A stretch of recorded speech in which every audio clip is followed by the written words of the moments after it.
मनोज एक छोटे से शहर में रहने वाला एक जनरेटर ऑपरेटर था।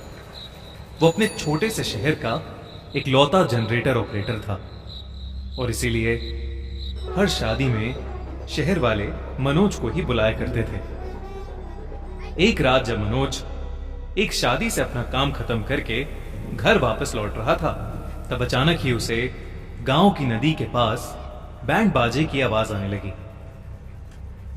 वो ये सुनकर बहुत हैरान हुआ, क्योंकि नदी के पास वाली जमीन एक दलदल बन चुकी थी और कई लोगों की उसमें धंसने की वजह से मौत भी हो चुकी थी।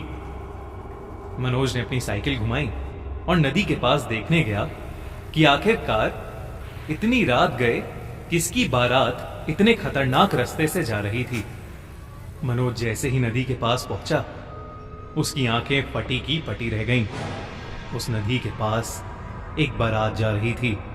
बाराती बहुत ही खुश थे और नाच गा रहे थे, मगर सभी बाराती इंसान नहीं बल्कि भूत लग रहे थे, जैसे न जाने कितने वक्त से मरे हुए हों।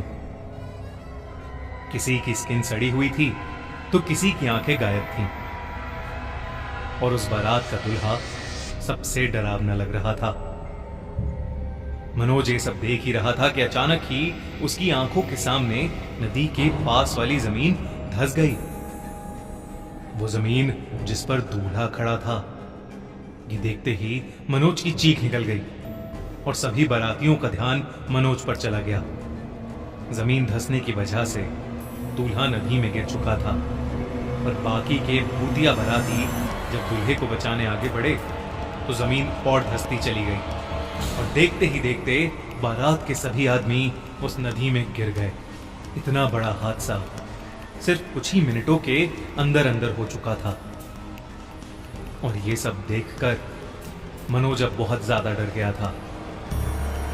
वो जैसे ही वहां से भागने लगा, उसका शरीर पूरी तरह से फ्रीज हो गया। उसकी कोशिश करने के बावजूद उससे खुद को हिलाया नहीं जा रहा था। तभी मनोज को ऐसा लगा जैसे उसके पीछे कोई खड़ा है। उसने पीछे देखा तो एक भूतिया औरत उसके पीछे खड़ी रो रही थी। वो मनोज से कहने लगी, भाई साहब हमारी मदद करो, हम सबके पति मर गए हैं, मेरा बेटा मर गया है, उसकी लाशें निकलवा दो। ये बोलते ही वो औरत जोर जोर से रोने लगी और उसकी आंखें बिल्कुल लाल हो गईं। उसकी आंखों में देखते देखते मनोज उसके वश में आ गया। धीरे धीरे वो नदी की तरफ जाने लगा और सभी भूतियां औरतें उसके आसपास इकट्ठी होकर जोर जोर से रोने लगी।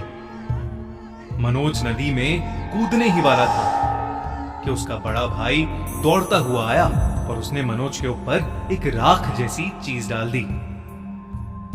वो राख सर पर पड़ते ही मनोज वापस होश में आ गया और डर के मारे चिल्लाने लगा। तब तक वो सारी औरतें वहां से गायब हो गई थीं। मनोज का भाई उसे संभाल कर घर ले गया और उसने उसे सुला दिया। सुबह होते ही मनोज की दादी उसके पास आकर बैठी और उसे ये बताया कि जब वो 6 साल की थी तब उन्होंने सुना था कि नदी के पास से गुजरने वाली एक बारात के सारे मर्द नदी में गिरकर मर गए थे।